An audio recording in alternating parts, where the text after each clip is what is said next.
If you've been on the internet to any degree the past couple of months, you have certainly stumbled upon clips from Bobbi Althoff's podcast. These clips have been blowing up all over the internet for the past 6 months. This is due to Bobbi's awkward interviewing styles that puts her guests in bizarre situations. What's even more interesting is that the caliber of guests that she has on her podcasts are way too big to be coming up on a seemingly up-and-coming podcast. Some of these guests are infamous for not doing interviews at all. Within the span of 6 months, Bobbi was able to bring on her podcasts big celebrities like Tyga, Offset, Mark Cuban, and Liliati. She even interviewed one of the biggest celebrities on the planet, Drake. All of these factors made people wonder about Bobbi. Who is she? Where did she come out from? How did she manage to land interviews with big celebrities in such a short period of time? What made it more interesting is the amount of controversies Bobbi managed to put herself into. From interviewing Drake to getting into a beef with Drake and then deleting Drake's interview to getting accused of being racist due to her change of behavior around white celebrities. Bobbi's situation is very dodgy to say the least, raising more questions than answers about her past, about her rise of fame, about her interviewing style. But maybe we're reading too much into it and Bobbi is just a TikToker that got lucky. To understand more about Bobbi, we have to go back to her beginnings. Bobbi's rise to fame started with TikTok. She started uploading mom-related content. Basically, her content revolved around pregnancy, being a new mom, being a mom at such a young age.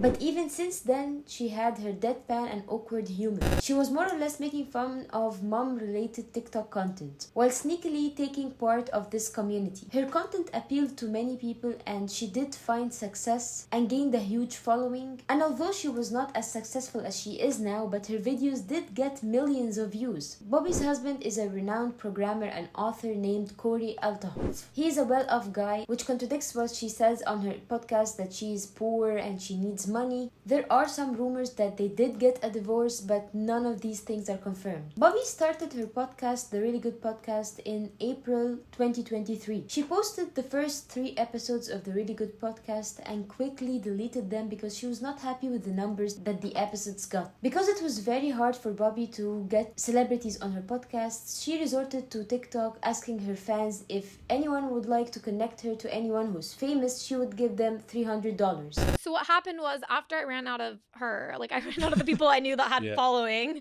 I was like, oh God, getting guests is really hard. I don't know how to very get hard. it is. So I was like, I don't know what to do. So then I was like, I put a TikTok out and I was like, I'll give $300 to anyone who, the idea was I was hoping that someone, I was like, if you tag someone and you get them to do it. I was hoping that someone would tag a celebrity and a celebrity would see that and be like, oh, I'll do it. And I wasn't thinking huge names. That's how she landed her interview with comedian Rick Glassman. And that's the actual first interview that you will find on her channel. Although this episode was successful, but it was not as successful as her second episode, which was with the comedian Funny Marco. Her second interview with Funny Marco was actually very interesting. If you actually want to see the lost potential in The Really Good Podcast, you should watch this episode. Funny Marco had the same exact deadpan humor that Bobbi was famous for, which made the episode very interesting. You can tell that she was actually interested in him, and because they came from 2 completely different backdrops, the clash of cultures was actually interesting. Section 8. Yeah, I know what that is. How you feel about it? I love it. Oh, you on it? No. Oh. My mama was on Section 8.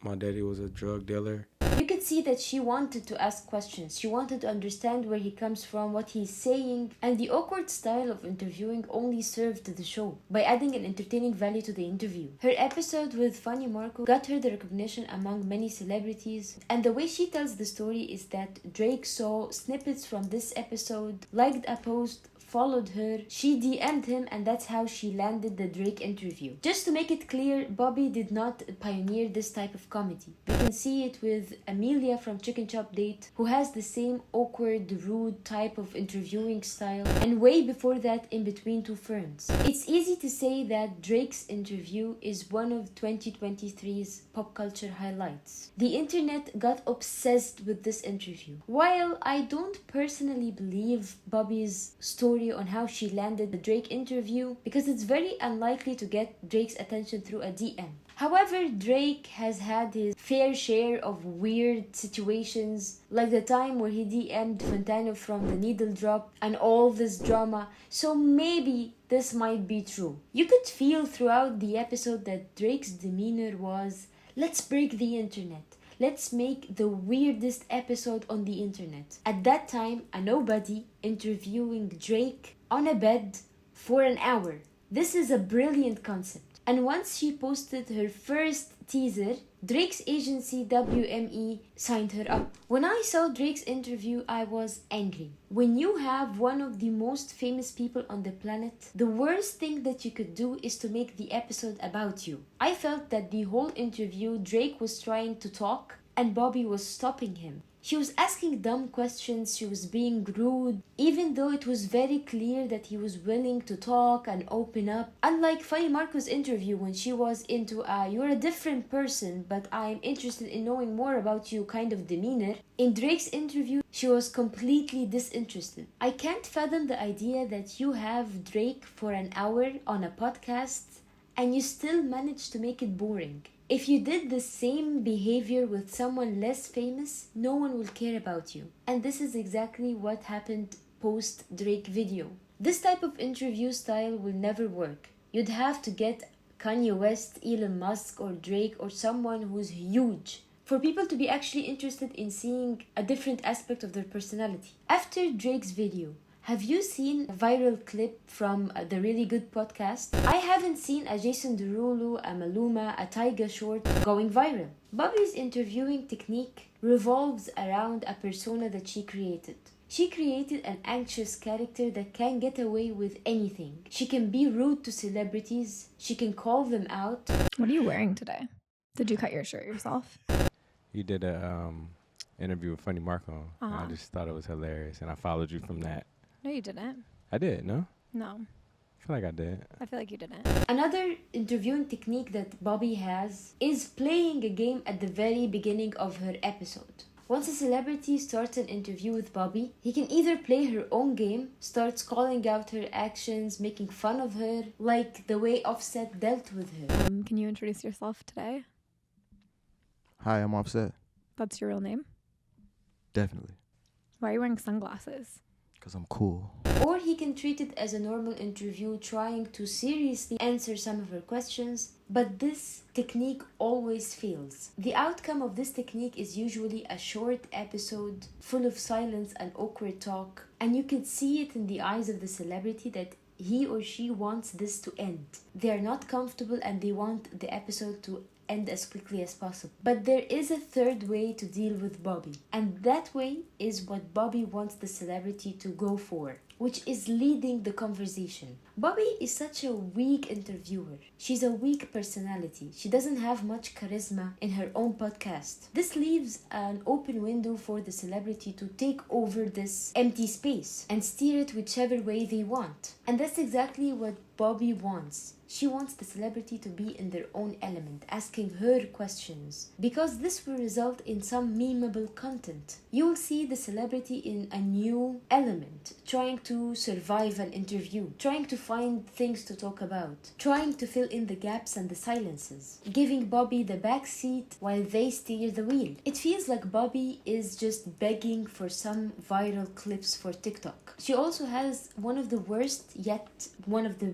most genius setups I've ever seen. She uses low quality equipment that keeps moving and wiggling throughout the entirety of the interview, making the celebrity feels the unprofessionalism in the air. She makes the celebrity hold the microphone in their own hands throughout the entire interview. And she even takes it a step further, like the interview with Mark Cuban, where she couldn't find a place to film, so she rented a storage house that is so dirty and full of oil dispensation all over the floor. She doesn't even provide Mark Cuban a single chair to sit on. so they have to sit on the floor, and you can feel his discomfort. And this results in a weird imagery where you see Mark Cuban sitting on the floor with very dirty feet talking to Bobbi. Another example is Maluma's episode, where it is filmed in a hair salon with lots of noises around them, and what makes it even worse is that Bobbi is holding her sleeping baby throughout the entire interview. And you can see how the celebrity is very uncomfortable trying to use very low voices in order not to wake her child. And she keeps adding to this impending tension by repeating that her child might wake up. And the most important example is Tyga's episode. This episode is weird. Bobbi interviews Tyga in a zoo where they are surrounded by animals. There's like this weird animal between them eating, and there's a sloth right beside Tyga. And the setup is so uncomfortable that Tyga keeps repeating throughout the interview, "It is so hot, it's so hot." And that his tattoos are itching him and peeling because of how hot and humid the atmosphere is. This interview is full of silence, and Tyga did not want to take the lead. This is why the episode is very short and very awkward and has little to no material at all. This weird setup choices, trying to get on the nerves of your guests, provoking them with every possible thing, be it the sleeping baby or the animal eating beside Tyga. Bobbi creates a ticking bomb. She creates a video that makes you feel from the very first minute that something horrible is going to happen. This is how it feels when I watch a Bobbi interview. I feel like everything is setting up to a disaster. The celebrity is very uncomfortable. She is so rude. The setup is horrible. There are no questions. There is no material. Another factor that helps in the rise of fame of Bobbi is the amount of accusations and controversies that she has put herself into. Because Bobbi rose to fame very quickly, she was bound to face some accusations. First and foremost is that she might be an industry plant. People call her the first ever podcaster industry plant because she managed to get Drake's interview in a very early stage of her career. However, she claims that she got it all by herself, that she's the one who DM'd Drake and she's the one who landed the interview. And after that, that's when she got signed to WME. And if that's the case, then actually WME is the one who's benefiting from Bobbi. They cashed on her success. But if she was signed before the Drake interview and that's how she actually got the interview, then Bobbi is definitely an industry plant. Because let's be honest, any celebrity that she managed to get after Drake is not at the same level at all as Drake. In fact, even if she wasn't signed to an agency, she would manage to get these celebrities after the success of Drake's interview. What makes the industry plant accusation even more believable is that Drake took part with putting people like Jack Harlow and Ice Spice on the map. Jack Harlow, Ice Spice, Bobbi Althoff are all connected to Drake, and they are all supposedly industry plants. The second accusation that Bobbi got was after deleting both Drake and Lil Yachty's interviews. People started to speculate that maybe she cheated on her husband with Drake because the interview was rather flirtatious, but that wouldn't explain why she deleted Lil Yachty's video. And Bobbi herself denied that allegation. Another possibility is that both interviews got deleted after she badmouthed Lil Yachty on the BFF podcast. Because he was awkward. I walked into his house. He didn't even like say hi to me. So then I was like, said, let's go to the bathroom. So then we go to the bathroom and then we like get out and then he's like, he's just sitting there with like his two assistants and he's not even acknowledging that I'm like in the room and my camera guy's like setting up. I'm just sitting there like skin on crawling. my phone, like I'm like trying, and then he comes up, he's like, oh hi, gives me like a half hug, and I'm just like hi, then goes back to his spot, and I'm like, dude, I don't even want to do this. I'm texting my friend like, Ashley, I need to leave, this is so awkward, I don't want it, like what am I doing here?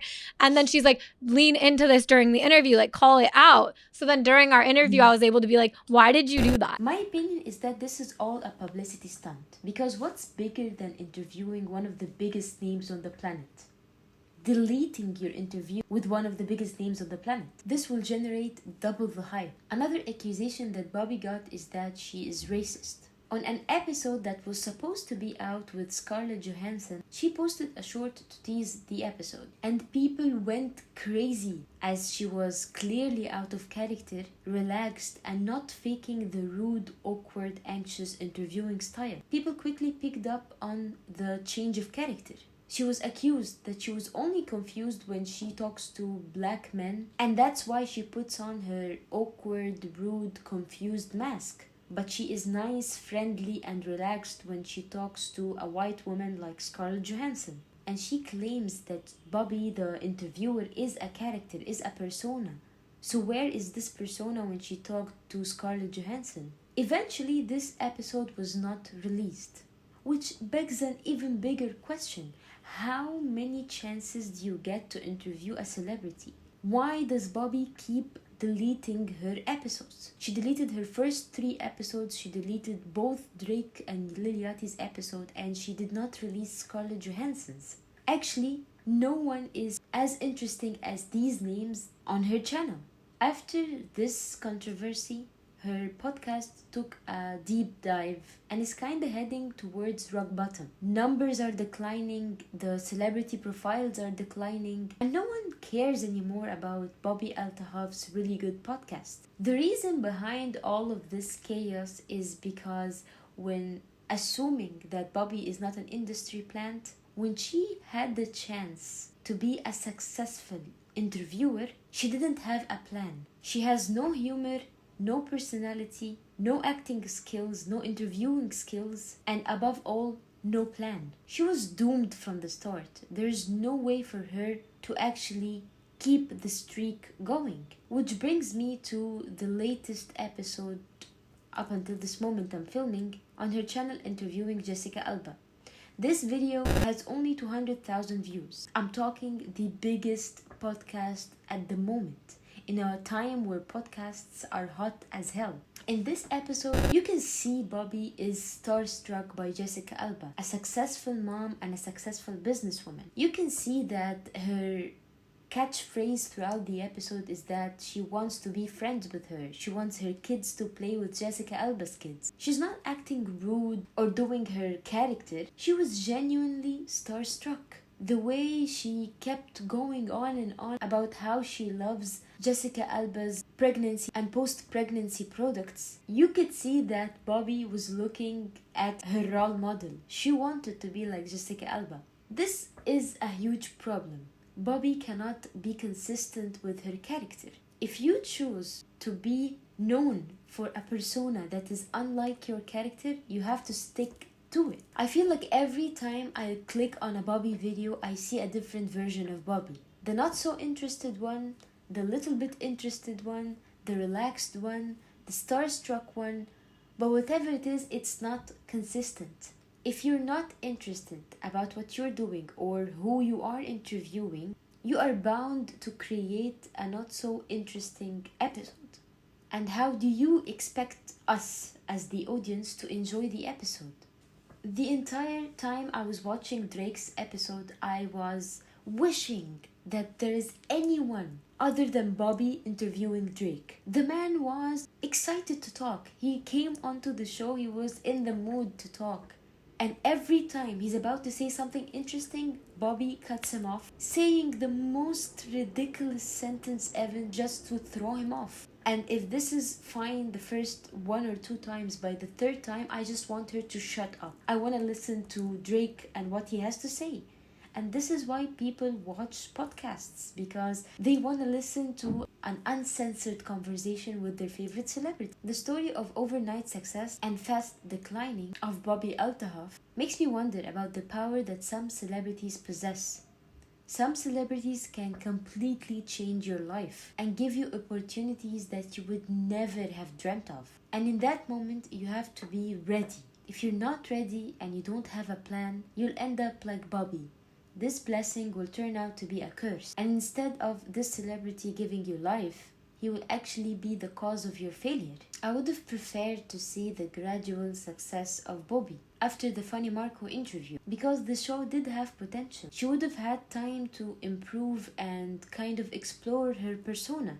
But unfortunately, what comes easy goes easy. Next time, Come on time. have something to talk about. Oh, okay. You're I not was talking wrong. about shit.